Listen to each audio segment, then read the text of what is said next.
आप सभी का एआई एग्जाम चौपाल में स्वागत है।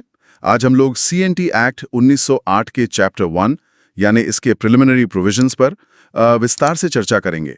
ये जेपीएससी पीसीएस प्रीलिम्स के लिए बहुत ही जरूरी टॉपिक है। जी बिल्कुल। और कहते भी हैं कि किसी भी कानून को समझने की जो असली कुंजी है वो उसकी परिभाषाओं और उसकी शुरुआती धाराओं में ही छिपी होती है। सही बात है।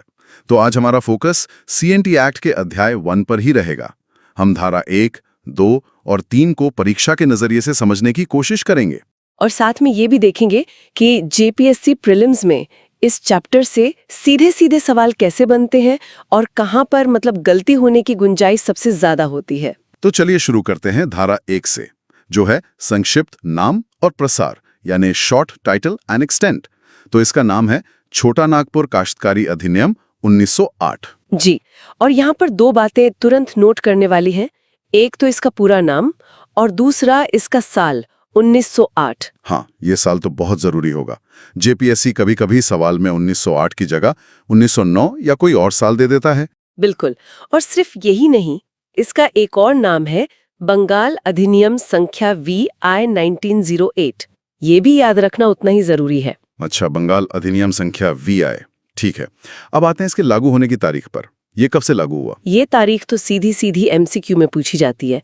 11 नवंबर 1908। 11 नवंबर 1908, इसे एकदम याद रखना है। जी ठीक है। अब इसके प्रसार एक्सटेंट पर आते हैं। ये कानून कहाँ-कहाँ लागू होता है? देखिए, ये पूरे झारखंड में लागू नहीं होता है।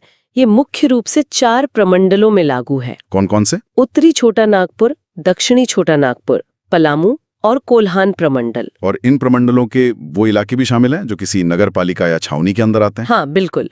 और यहीं पर जेपीएससी वो सबसे कॉमन ट्रैप सेट करता है जिसके बारे में हम बात कर रहे थे, संथाल परगना वाला। एकदम सही। वो ऑप्शन में संथाल परगना का नाम जरूर देते हैं। और वो एक गलत जवाब है। बिल्कुल गलत, क्योंकि संथाल परगना के लिए एक बिल्कुल अलग कानून है जिसे हम एसपीटी एक्ट कहते हैं। तो ये 4 नाम उत्तरी और दक्षिणी छोटा नागपुर, पलामू और कोल्हान, ये तो रट लेने चाहिए। ठीक है, ये तो हुई धारा 1 की बात।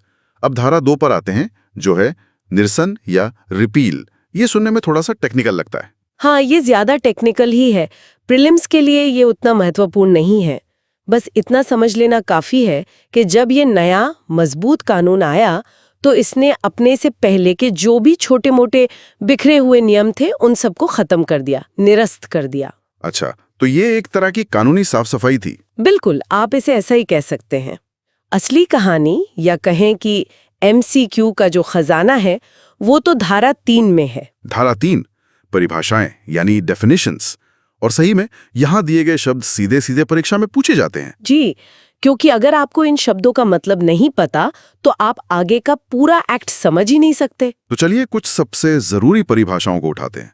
शुरुआत किससे करें? कोड़कर से करते हैं। हाँ, कोड़कर। ये फर्दर पूछा गया। हाँ, कोड़कर, इसका क्या मतलब है? कोड़कर वो जमीन है जिसे किसी काश्तकार ने अपनी मेहनत से बंजर या जंगल भूमि को साफ करके खेती लायक बनाया हो। अच्छा। और इसमें एक और खास बात है, ये भूमि मुख्य रूप से धान की खेती के लिए तैयार की जाती है। ओह, तो ये फसल का नाम भी महत्वपूर्ण है। सवाल बन सकता है कि कोड़ और भूमि का संबंध किस फसल से है? बिल्कुल। और जवाब होगा मुख्यतः धान। ठीक है। अब कुछ और जमीन से जुड़े शब्दों पर आते हैं, जैसे भुइंघरी और खुंडकट्टीदार। हाँ, ये दोनों शब्द तो इस कानून की आत्मा है। ये सिर्फ परिभाषाएं नहीं बल्कि आदिवासी इतिहास को दी गई कानूनी मान्यता है। इन्हें थोड़ा और समझाइए। खुंडकट्टीदार का संबंध मुंडा जनजाति से है। खुंड का मतलब होता है वंश। ये वो लोग हैं या उनके वंशज हैं जिन्होंने सबसे पहले जंगल साफ करके कोई गांव बसाया और खेती शुरू की, यानी गांव के संस्थापक। जी, और इसीलिए कानून उन्हें जमीन पर विशेष अधिकार देता है। इसी तरह भुइहरी जमीन उरांव जनजाति से जुड़ी है। ये उन उरांव परिवारों की जमीन है जिन्होंने सबसे पहले गांव बसाया था। तो इन शब्दों की सीधी सीधी परिभाषाएं परीक्षा में पूछी जाती हैं। हाँ बिल्कुल, सीधी परिभाषा। ठीक है। और कुछ परिभाषाएं जो जरूरी हैं, जैसे काश्तकार और भूस्वामी। हाँ, ये भी हैं। काश्तकार यानी टेनेंट वो व्यक्ति है जो किसी और के अधीन जमीन धारण करता है और उसके लिए लगान देता है। और भूस्वामी या प्रोप्राइटर वो है जिसे काश्तकारों से सीधे लगान वसूलने का हक है। और ग्राम मुखिया? ग्राम मुखिया की परिभाषा भी दी गई है।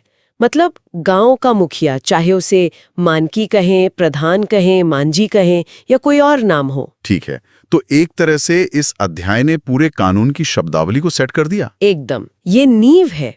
ये बताता है कि कानून का नाम क्या है, ये कब और कहाँ लागू हुआ। और धारा 3 की परिभाषाएं तो पूरे कानून को समझने का एक तरह से शब्दकोश हैं। बिल्कुल सही कहा आपने। उम्मीद है कि सीएनटी एक्ट 1908 के पर ये जो विस्तृत चर्चा हुई है, ये जेपीएससी प्रीलिम्स की तैयारी में सबके लिए सहायक होगी। अगले ऑडियो में हम आगे के अध्यायों पर बात करेंगे। जरूर। अगर आपको ये जानकारी उपयोगी लगी तो कृपया इस वीडियो को लाइक करें, अपने दोस्तों के साथ शेयर करें और हमारे चैनल AI एग्जाम चौपाल को सब्सक्राइब करना न भूलें। हाँ, ताकि आप कोई भी महत्वपूर्ण अपडेट मिस ना करें। धन्यवाद। धन्यवाद।